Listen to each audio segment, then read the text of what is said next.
Anda kembali di Kompas Siang bersama saya Jihad Novita. Saudara, akun peretas Bjorka kembali beraksi.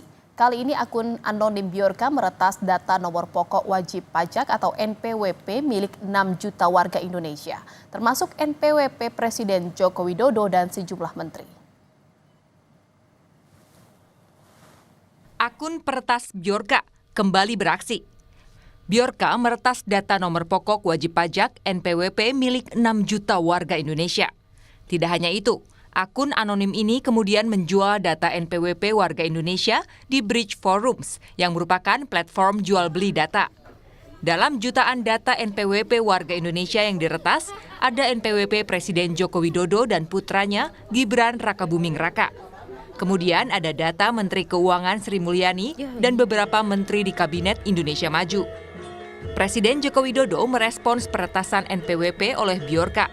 Jokowi meminta Kominfo, Kementerian Keuangan dan Badan Siber dan Sandi Negara BSSN untuk memitigasi dugaan kebocoran data 6 juta NPWP. Presiden Joko Widodo menyebut kebocoran data bisa terjadi karena keteledoran password maupun penyimpanan data yang terlalu banyak disimpan di tempat-tempat berbeda, sehingga menjadi ruang untuk diretas oleh hacker. Jokowi menyebut peretasan data juga terjadi di negara lain. Kominfo maupun Kementerian Keuangan untuk memitigasi secepatnya, termasuk BSSN untuk memitigasi secepatnya. Dan peristiwa seperti ini kan juga terjadi di negara-negara lain yang ya semua data itu mungkin karena keteledoran password bisa terjadi atau karena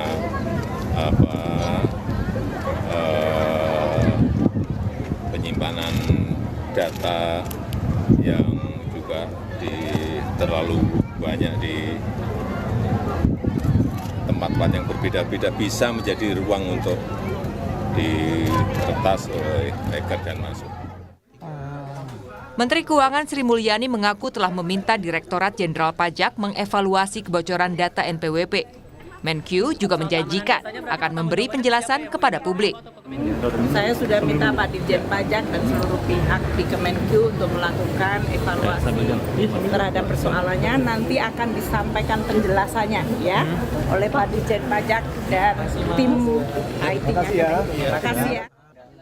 Pakar Keamanan Siber CISS RSC Pratama Persada mengkritisi pemerintah yang tak belajar dari kasus kebocoran dan peretasan data yang kerap menyerang situs pemerintah. Mengacu pada Undang-Undang Perlindungan Data Pribadi, Dirjen Pajak punya kewajiban untuk menginformasikan soal kebocoran data kepada publik dalam waktu 3 kali 24 jam. Dan Dirjen Pajak harus segera bertanggung jawab dan memitigasi ini. Karena ada amanat dari Undang-Undang Nomor 27 Tahun 2022, Undang-Undang Perlindungan Data Pribadi, maksimal 3 kali 24 jam. 3 kali 24 jam? 24 jam gitu, pengendali data pribadi, pemroses data pribadi dalam hal ini adalah Dirjen Pajak wajib memberikan informasi apa yang terjadi kepada masyarakat sebagai subjek data pribadi gitu. Merespons kebocoran serta peretasan yang kerap kali terjadi, Pratama juga menyoroti soal sanksi dan langkah mitigasi.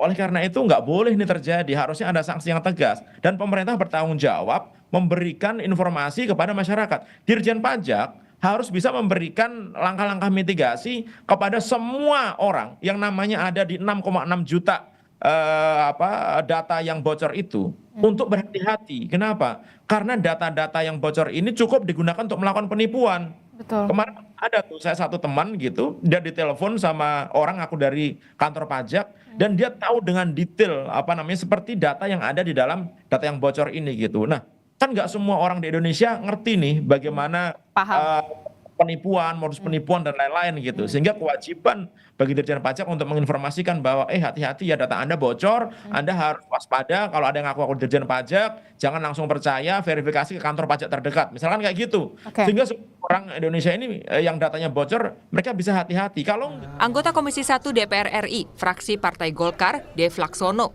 juga menegaskan soal tanggung jawab pengendali data pribadi setiap kali kebocoran data terjadi. Peretasan situs pemerintah yang kerap berulang menunjukkan kelemahan dalam perlindungan data pribadi.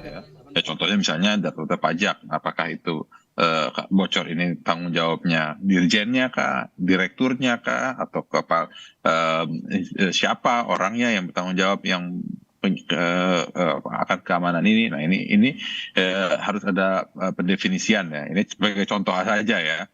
Belum lagi kalau kita bicara data-data yang lain, karena kan ya tadi kan kita bahas bahwa ini hampir tiap bulan ada pencurian data. Hampir tiap bulan ada yang dijebol, ada yang dijual di dark web. Nah, ya ini mau sampai kapan ini terus terjadi? Karena ini membuktikan ada kelemahan.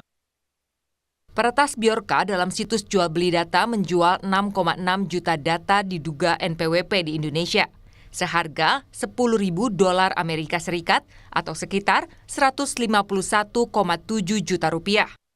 Bjorka memberikan sampel data untuk meyakinkan calon pembeli. Salah satunya data Jokowi, Gibran, Kaisang, dan sejumlah menteri lainnya.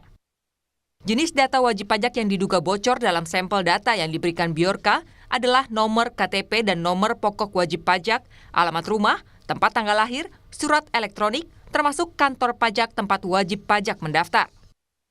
Ini bukan kali pertama dugaan kasus kebocoran data terjadi di sepanjang 2024. Di bulan Januari 2024, 22.000 lebih data pelanggan dan karyawan PT KAI diduga bocor. Selanjutnya, ada dugaan kebocoran data peserta didik Kemendikbudristek pada Juni 2024 sebagai dampak dari peretasan Pusat Data Nasional.